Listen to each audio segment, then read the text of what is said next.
मामला ऐसा है कि मुझे उस दिन तो कुछ पता ही नहीं चला कि मामले जब रहते हैं कि मेरी किसी से निजी दुश्मनी है तो मैं कुछ समझ सकता हूँ। लेकिन मेरा तो इस भिवंडी में इतना है कि मैं सबसे अच्छा हूँ, मेरा रिलेशन सबसे अच्छा है। और उस दिन मैं ऑफिस में मैं आधा घंटा पहले पहुंचा जिस दिन ये वारदात हुई। और उस दिन मेरी कार जैसा मैं खड़ा करके मैं घर की तरफ मेरे आया और आधे घंटे में एक बंदा हथौड़ा लेके मेरे को देखने के लिए आया होगा। और मेरा टाइमिंग आधे आधे आधे घंटे का इधर उधर रहेगा। उसने नहीं, मैं ही नहीं मिला, इसलिए उसने मेरे गाड़ी के ऊपर वो हथौड़ा उसने जोर से ऐसा ठोका है कि उसके बाजू का जो पैनल है वो भी दब गया है और कांच तोड़ दिया है। और मैं में रहता तो मेरे वो सर के ऊपर लगता, मेरी जान उसी तरह चली जाती जैसे माजी सभागार नेता मनोज मात्रे के साथ में भी ऐसी एक वारदात उनके पार्किंग में हुई थी। क्योंकि मेरे को ये बोलना क्यों जरूरी है कि मेरे जान के ऊपर आए थे, मेरे घर की तरफ आए बोले तो मेरे जान के ऊपर आए थे। जब करना ही रहता, जहाँ पर आपने गाड़ी पार्क किया था क्या वहाँ पर पार्किंग थी? पार्किंग ही है, 4-5 गाड़ी मेरी खुद की खड़ी भी है उधर।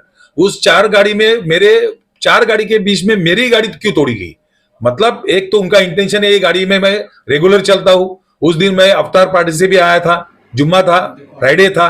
और वहां से आने के बाद मैं अपने ऑफिस तक आने का, ऑफिस और मेरा घर एक ही जगह पे है। और मैं आधे घंटे में के पहले पहुंचा और ये वारदात हुई। मतलब कोई ना कोई साजिश ये प्लान करके मेरे को इधर पहुंचा हूं करके ये लोग रात में 11:30 बजे आके उन्होंने ये कांड किया है कि मेरा जान जावे, इसको खत्म ही करे, ये विषय खत्म हुए। क्या उनके पीछे का हेतु है, उसके पीछे क्या उनका उनकी टेंडेंसी क्या थी, इसके ऊपर ऐसा मुझे लगता है कि मुझे ये लोग मारने आए थे, मैं नहीं मिला इसलिए मेरी गाड़ी के ऊपर हमला बोल दिया।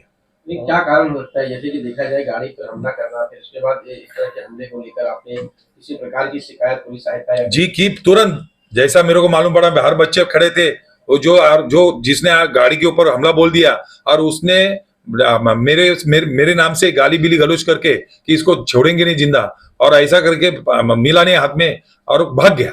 और उसके पीछे इधर मेरे ऑफिस के बाहर बच्चे भी बैठे थे, उसका पीछा भी किया। लेकिन पीछे मालूम पड़ा सीसीटीवी में कि 5 लोग थे, 5 लोग, एक ट्रिपल सीट एक डबल सीट और एक्टिवा और एक बाइक थी। और वो लोग सब अपना बांधा हुआ था रुमाल मुंह सबने। मतलब ये प्लानिंग मतलब था, ऐसा था कि मैं मिलता इधर तो वापिस वो 4 लोग और घुस जाते। क्या ये कोई पुरानी रंजिश वगैरह? हाँ बताता हूँ ना, उसमें क्या था कि एक दिन मैं कल्याण अशोक नगर की तरफ से मैं घर की तरफ आ रहा था। घर की तरफ आ रहा था तो मैं शालीमार होटल की तरफ, मेरे आगे एक ट्रक थी, मैं ट्रक को आहिस्ती जा रही थी तो मैं मेरी कार लेफ्ट से निकल रहा था ऑन द वे। सामने से रॉन्ग साइड से एक कार आई, स्विफ्ट कार, और डायरेक्ट मेरे सामने। और मैं एकदम घबर की स्पीड ज्यादा रहता तो एक्सीडेंट हो जाता। तो मैं तो उधर उस टाइम पे मैं गर्म होना ये मुनासिब है ना कि बाबा तू रॉन्ग साइड से आया, स्पीड ज्यादा रहता तो आज मेरी गाड़ी और तेरी गाड़ी एक्सीडेंट हो जाता और कुछ भी हो सकता है। और मैं गाड़ी से उतरा, उसको पूछा कि बाबा, तो उसने तुरंत बोला प्रसन्न काका मैं आपको पहचानता हूँ। बोले मेरे को पहचानता है? तो आदमी कैसा डाउन हो जाता है, क्या बोलो अब इसको मैं। चलो अब इसकी गलती तो उसने की है, तो उसने उसके ससुर का नाम लिया। ससुर का नाम है सुनील शिंदे, काप में रहते। तो बोला मेरे दोस्त थे वो, उनका तू जवाई है, मेरा भी जवाई तू हुआ। तो ठीक है बोला चल अभी हुआ, लेकिन ऐसी गलती वापिस कर मत। वहां तो 2 पुलिस भी रुके थे, तो मैं बोला ना कुछ नहीं, अपने ही अपना ही बंदा है, जाने दो उसको। तो उधर के बच्चे भी पहचान के आए, मैं सबको बोला जाओ कुछ नहीं हुआ, चले जाओ आप। और मैं अपने घर की तरह आ गया। उस टाइम पे दौरान 5-6-7 मिनट में वो बंदा मेरे पीछे, ये 10 मार्च की वारदात है। ये मेरे को उनके ऊपर डाउट क्यों आया कि ये करने वाले ये हुई लोग हो सकते हैं। ये 10 मार्च को हुई थी घटना मेरे से।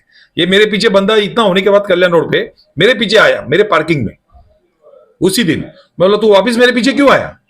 तो बोलता है नहीं मैं आपका उधर बेइज्जत हुआ, आप उधर हुए हैं तो आपको सॉरी बोलने वाला। इसमें बेइज्जत की क्या बात है? बेइज्जत की बात क्या है? बोले तू और इधर मेरे एरिया में मेरे घर की तरफ आने का कारण क्या? मैं तो सॉरी बोलने आया, लेकिन तुमने उधर ऐसा बात किया वैसा बात किया, ये भी बात। तो वो थोड़ा चड़िक लगा मुझे। बोला देख तेरा ससुर मेरा दोस्त है, तू इधर से चला जा अभी, या माहौल तू खराब हो जाएगा, बच्चे पीछे रहते सुन के आएंगे, जमा होंगे, जबरदस्ती काम दूसरा अलग हो जाएगा कुछ ना कुछ। वो मैं चाहता नहीं था, क्योंकि वो आपने बोला कि मेरे को जो पहचान दी वो हिसाब से। बोला ठीक है मैं सॉरी ऐसा बोल के वो निकल गया। और आज 10 मार्च के बाद 29 मार्च में 20 दिन में ऐसा क्या उसको लगा, क्या प्लान करने में लगा कि उसको उसके पीछे कोई मेरे को जो है कि आज लोकसभा का इलेक्शन लगा है, आज आचार संहिता है और मैं राजनेता में, आज मैं सभा नेता रह चुका हूँ, सभापति रह चुका हूँ, नगर से घूमे 15 साल से कॉर्पोरेशन में हूँ। तो ये मैं चाहता हूं कि ये 20 दिन उस दिन झगड़ा छोटा कुछ भी, इसको झगड़ा भी नहीं बोला जाएगा। एक बोलते हैं कि सामने वाला एक एक्सीडेंट था, उसके बाद में इतना बड़ा उसने कैसा उठाया कदम, उसके पीछे कोई है क्या? मैं पुलिस लोग से यही बोला, उनको तो पहले अरेस्ट करो।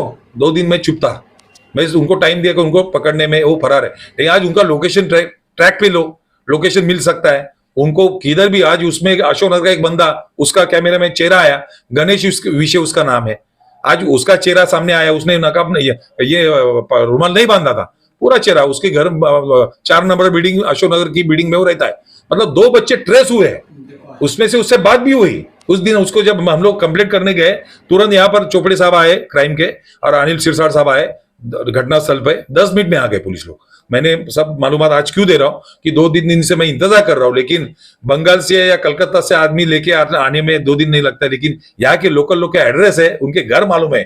और जब जिस दिन वारदात हुई, उसके ससुर ने मेरे को फोन करके धमकी दी है कि उसको वो बंदा तेरे को छोड़ने वाला नहीं है, तेरी गाड़ी ठोकेगा, तेरे को ठोकेगा। इसका मतलब इतना मैं सब बोलने के बाद भी उसके ऊपर वो मनोज शिंदे ने के, उसका भाई है सुनील शिंदे, उसके मोबाइल से मेरे को बोला गया था कि वो भी गर्म किस्म का लड़का है, वो छोड़ेगा नहीं, तुम्हारी गाड़ी किधर भी रहेगी, तुम रहोगे तो वो गाड़ी वो ठोकेगा, उड़ाएगा। तो ये ऐसा कौन सा बड़ा कारण था? तुम लोग समझा सकते थे उसको जब इतनी बात हुई थी। लेकिन उसके बाद में 20 दिन क्यों लगे? मैं फिर इसके पीछे मेरे को आज डाउट होने लगा है। इलेक्शन का दौर चल रहा है, आचार संहिता है, और मैं एक राजनेता हूँ, एक समाज सेवा हूँ, सेवक हूँ, और मेरे को तो मेरी जान की फिक्र करूँ कि क्या इसकी फिक्र करूँ? आज मेरे घर तक आए, इसलिए मेरे को ये टेंशन आ गया कि ये लोग कभी दूसरे लोग और प्लान कर सकते हैं, और कुछ नहीं किया तो उनके ऊपर दाखिल तो 307 होना चाहिए, क्योंकि ये जानलेवा करने लेने के हेतु ही मेरे पास आए। मैंने अर्जी डीसीपी साहब को भी दिया है, पीआई साहब को भी दिया है, और मैं उन्होंने मेरे को आश्वासित किया है कि 2 दिन के अंदर और एक आध दिन दे दो, मतलब आज और कल का दिन, मैं 2 दिन इंतजार करूंगा। नहीं तो मैं पूरे मेरे, क्योंकि ये लोकतंत्र है, मैं पुलिस स्टेशन और डीसीपी कार्यालय के बाहर मेरे जितने भी लोग हैं मेरे समर्थन में, मेरे लेडीज, मेरे बहनें, मेरे भाई, मेरे सहकारी, उनको लेके मैं पुलिस स्टेशन में अब जब धरना आंदोलन करूंगा जब तक मेरे को न्याय नहीं मिलेगा। आपके कहने के मुताबिक ये वेरी वेल प्लान, पूरा जो षड्यंत्र है ये पूरा वेल प्लान के साथ किया 20 दिन, आदमी को 20 दिन बोले तो बहुत हो गया, और मेरे घर तक आके किया है। रास्ते पे किया होता, मैं किधर बाहर मिल जाता, बात अलग थी, एक्सीडेंट बोला जाता है। मेरे घर तक पहुंचे बोले तो वेल प्लान नहीं बोलेंगे, ये वेल प्लान ही है। और मेरे को मेरी जान का खतरा है। एक सभागृह नेता इस दौर से गुजर चुका है, उसके भी पार्किंग में हमला हुआ है, लेकिन उसका राजनीतिक हमला है, ये वैयक्तिक भी हमला है कि राजनीतिक हमला है, ये मैं जानना चाहूंगा ना इसके पीछे क्या है। अभी तो वो मिले नहीं है, उनको तो आज मैं बोलता हूँ ट्रेस करना चाहिए, वो किधर है, लोकेशन लाइव उनका ट्रेस होना चाहिए। वो कल तक परसों तक ऑनलाइन दिख रहे हैं, मेरे बच्चे सब देख रहे हैं ऑनलाइन। तो आज सीडीआर में उनका कौन बातचीत किया है, क्या बातचीत की है उनसे, किसी से उनकी बातचीत चल रही थी 10 दिन से, वो निकालना चाहिए। ये सब कायदे का भाग है, और कायदे का भाग में मैं तो चाहूंगा, मैं तो आज तक एक सच्चाई के मार्ग से आया हूँ, एक समाज सेवक हूँ। मैं कभी भी मेरे कोई भी रिकॉर्ड में 15-17 साल पहले भी एक चुनाव जीता था, तब भी 17 लोग ने मेरे ऊपर हमला किया था, और उसका रिकॉर्ड है पुलिस स्टेशन में। उसके बाद में भी आज तक मेरा रिकॉर्ड नहीं है कि मैंने ऐसे कोई चीजें में दुजोरा दिया है। हालांकि मैं आज तक पुलिस स्टेशन को आज तक सहकार्य करते आया हूँ। प्रशासन, ये मेरा एक भाग रहता है कि मैं एक सिस्टम से चलने वाला आदमी हूँ, और उस सिस्टम में कभी गड़बड़ हो जाती है तो मेरे जैसे आदमी को तो ऐसा लगेगा कि विश्वास किसके ऊपर आज करूं मैं। तो मैं कल डीसीपी साहब से बात किया, डीसीपी साहब ने सीरियसली लिया है, उन्होंने भी वो जो एक्शन प्लान है, और आपने जो नए पिया है उन्होंने भी एक्शन प्लान लेके सब काम चालू किया है, लेकिन अभी तक नहीं मिल रहे, उसका मेरे को दुख हो रहा है। तो उनका मेरे को आश्वासित 2 दिन का दिया है कि कल तक, मतलब आज और कल तक मिलेंगे ही मिलेंगे, हम लोग उनको कैसे भी करके अरेस्ट करेंगे। मेरे को न्याय चाहिए, बस मैं यही गुहार मैं प्रशासन से, पुलिस प्रशासन से करना चाहता हूँ। इस षड्यंत्र के पीछे कहीं राजनेता तो नहीं है? वही तो मैं चाह रहा हूं कि इसके पीछे क्या है, जो भी है उसके पीछे क्या है, तो मिलेंगे तब मालूम पड़ेगा ना। आज मैं बोल रहा हूं कि आज लोकसभा का इलेक्शन लगते ही है पहला वारदात है अपनी बेवनी में, ये पहली शुरुआत ऐसी है। अभी तो 20 मई का इलेक्शन बाकी है, मैं तब तक बाजार में, मैं मेरे प्रचार में, पार्टी के प्रचार में किधर जाऊं कि नहीं जाऊं, इतनी असुरक्षित से मैं कैसा जा सकता हूं। मेरे को देख तो पुलिस का प्रोटेक्शन दो।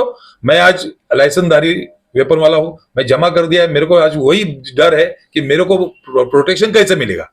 एक तो मेरे को वो रिटर्न देवे, क्योंकि मैं अकेला रहता हूं, मैं बॉडीगार्ड, मैं दादा गुंडा नहीं हूं, तो मैं अकेले घूमने वाला आदमी हूँ, समाज सेवा करने वाला आदमी। तो मेरे को एक तो पुलिस प्रोटेक्शन मिले, और बात एक तो मेरा संरक्षण कैसा किया जाए उनकी तरफ से मेरे को जवाब मिले। और पहले से आजकल में अरेस्ट होना चाहिए, ये मेरी सबसे पहली मांग रहेगी। नहीं तो मैं सब मेरे यहाँ के जो मैं जिधर से आता हूँ सब लोग आके बोले कि क्यों आज तक अरेस्ट नहीं हुए, क्यों नहीं, मैंने उनको शांत किया सब लोग। तब तक मैं शांति ले लिया हूँ, नहीं तो 2 दिन में मैं धरना आंदोलन में बैठूंगा। ये तो मेरा लोकतंत्र में मेरा हक बनता है। धन्यवाद।